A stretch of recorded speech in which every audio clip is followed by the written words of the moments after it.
Hey everyone, I'll just share a story, and the idea again behind this is not to get anybody in trouble or say something's bad or good. It's just to share information, and these type of things can happen to you anytime here, and even when you think you're covered and stuff. So this part will be about my immigration journey to the Philippines. I had married a Filipina about 9 years ago now, 10 years ago. Still married but separated. We came over here, sent money to the kids, her kids, for a house, and we were gonna retire and travel there, but all that's from January 14th to about March 14th. She ended up moving back to America and kind of leaving me here, but it was my dream to be in the Philippines. And yeah, it's kind of neat looking there. So I have been here past couple years more or less by myself. Met different people and families and just hopping around, but on the immigration side of it, I came with the SA-13 visa, but since she wasn't here to sign and do things, they've switched that to a tourist visa, which at the end of the day doesn't make a great deal of difference. It is a difference. It bothers me more just thinking about the idea of it. But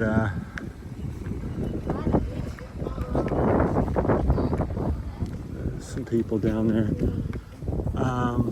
and then most recently, about 5-6 months ago, I hired a family friend, well-known prosecutor slash attorney here, to handle the case. And we talked about it, and he said, well, usually about 70,000 pesos takes care of everything you want to do. And so I said, okay. He said, I'd like 50,000 down. I said, well, it's a lot of money. I thought about it a day or two, and I knew him, knew people that knew him, and so I ended up paying the payment. And of course, move up to as much as 2 days ago. Finally got a hold of him after 2 months of trying. Went into the office and sat down. He's discussed the situation, basically the same discussion we had back in October. Then he kind of smiles at me and he goes, well, I normally charge 300,000, so it went from 70,000 to 300,000 now. And then he goes, oh, that's negotiable and stuff like that. I said, well, we had a deal. You're supposed to have done, got me the visa for 70,000 number, get that corrected and straightened out. So it's just been a, real journey and, mess and aggravating, trying to get the different things from different people where I've lived, because I have different possessions, places, and now that you're out or moved away or something, everybody, that's, you get different reactions from people. So everybody's smiling at you, yeah, brother, and so this and that. And then when the push comes to shove, it's like, oh, you want your things. Here comes the car, so you just get the different ideas. So that's where we left it yesterday. He's like, you want to put half down? I get started. I'm like, well, I paid 50,000, which is about $500, which is a lot of money for somebody to start last October, roughly. So we're not going to name names or anything.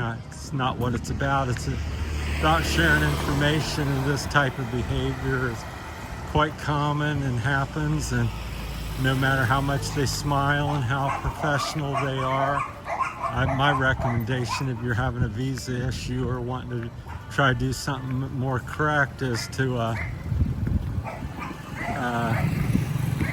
hire an agency, one of the local people that's very well known. It's like JR Associates, so look them up on the internet. I think they're out of Cebu, Dumaguete area. They have different been expanding.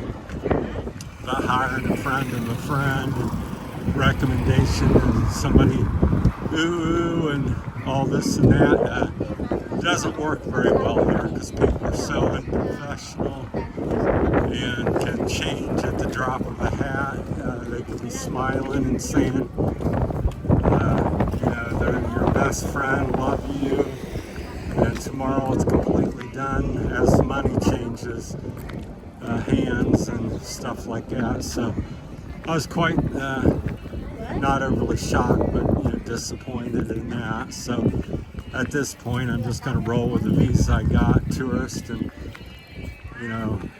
all this and that. And also, I'm still dealing with my health issues. So that's not good. So, as most people know or should know, I have Parkinson's here, so my health is continuing to struggle and slowly get worse, and it bounces around quite a bit from day to day. So, and having all this extra stress from different things. So I paid all that money, and we're sitting there talking, like I said, 2 days ago, I guess it was Monday afternoon or something, about what we're going to do, but looking at the same paperwork and having the same discussion we had back in October. And, oh, if you want me to start, let me know, pay me. I'm like, I paid five months ago. You're supposed to pretty much pay in full, and I should be looking at a visa by now.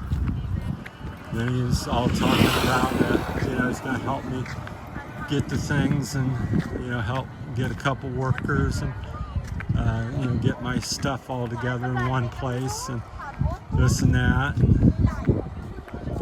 So, but so far it's a lot of talk. I've pretty much written things off, and I'm just going to not worry about my things and simply live with what I got. And if I need something, go buy it. Start living more simple. That's another video I made earlier about not, getting a house here, not starting businesses, not getting involved in stuff.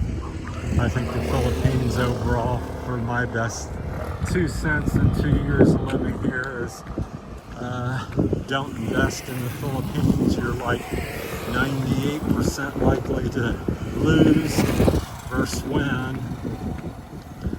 So that'd be my recommendation. There's the nice police officer securities we passed earlier. They're out patrolling.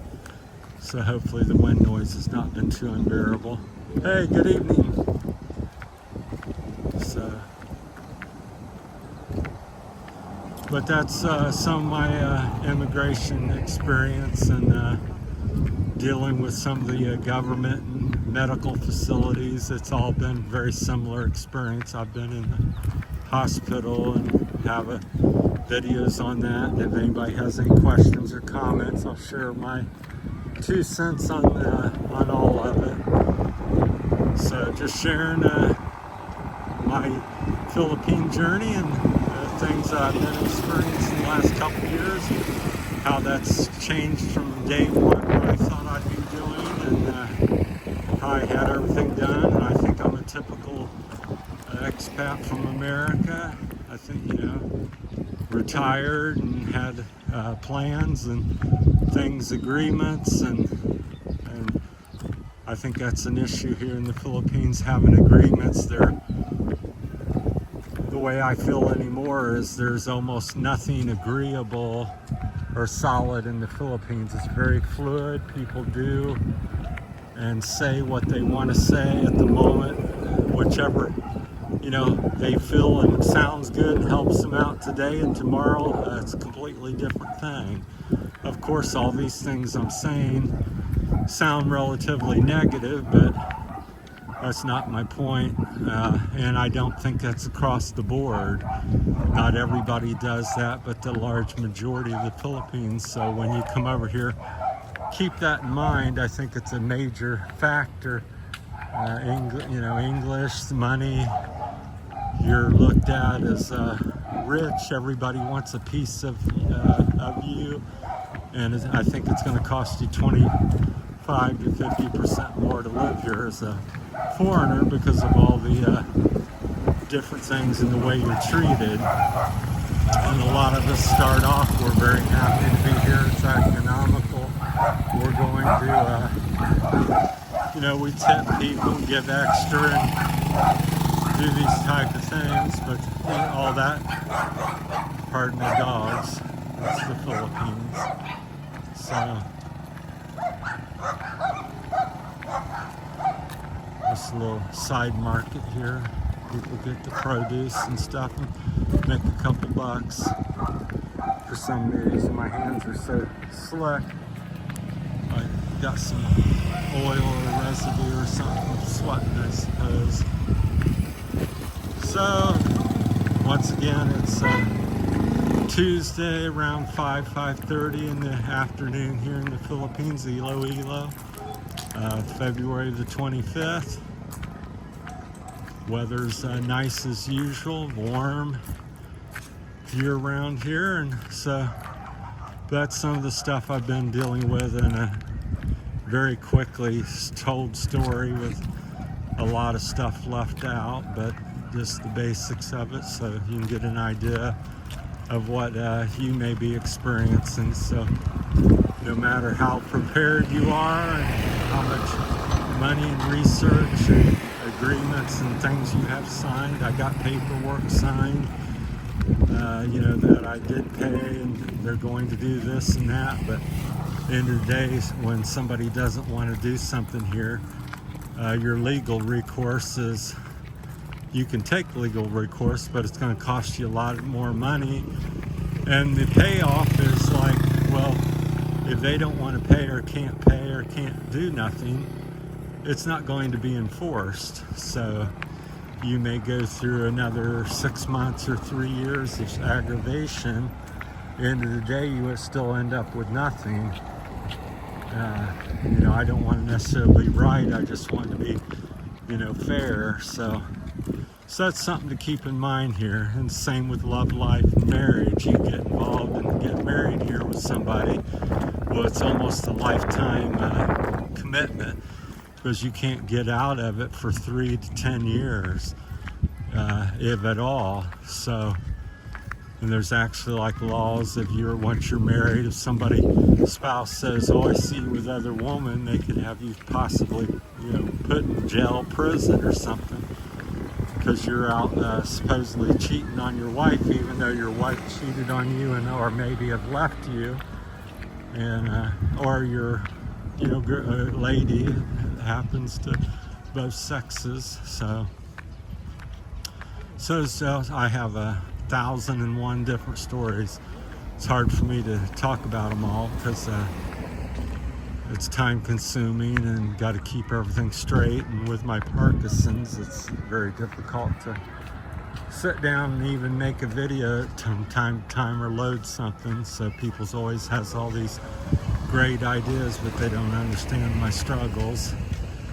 So I'm just here trying to live out the last few years of my life and enjoy and make the most of it, and not looking to save the world or save the Philippines, or I'm not a rich man. I'm just trying to get by and make ends meet, and have a good day, pleasant day, because I struggle every day with my health. So I've been ill for about 9 years now, and it keeps getting worse and worse, and so it affects everything about you, because people hear you talking or seeing stuff and they're like, oh, you must be doing really good, you're making videos in here and you're here, there, and you're here, and it looks wonderful. But it isn't so wonderful, but it isn't so bad at the same time. So hopefully this helps somebody, and you can share your story and help others. Like I said, this isn't meant to be negative against the Philippines or be hard or saying this is everything is like that here. There's a wide variety, but I would say 75 or 85% of the time you're going to get, my hands shaking from the Parkinson's, you're going to have a similar experience. I hear so much about it. I watch a lot of different expats, so pay attention when you're watching a YouTube video, how long this person's been in the Philippines, because their experiences will change over the course of anywhere from 2 to 5, 6, 7 years. So everybody pretty much comes, 90% has a rosy outlook. People's friendly, it's cheap, it's just, you know, great here, and live like a king. Different phrases, but you watch their videos 3, 5, 7 years. Well, I'm no longer in the Philippines. I've divorced, I have a couple kids. Somebody's taken all my money, left me with no house, left me with no job. Hear countless stories that develop and happen from, you know, first few weeks to a few years into the Philippines. Well, that's my time. If you got any comments, questions, let me know in the comments and questions. Appreciate everybody's support. And but my plan is to continue and just live even more simply, and forget about different things and try to just have a simple life. So, all right, thanks for watching, everybody, and sticking along for the journey. Appreciate it. Thank you. Let me see if I can put this away without dropping it.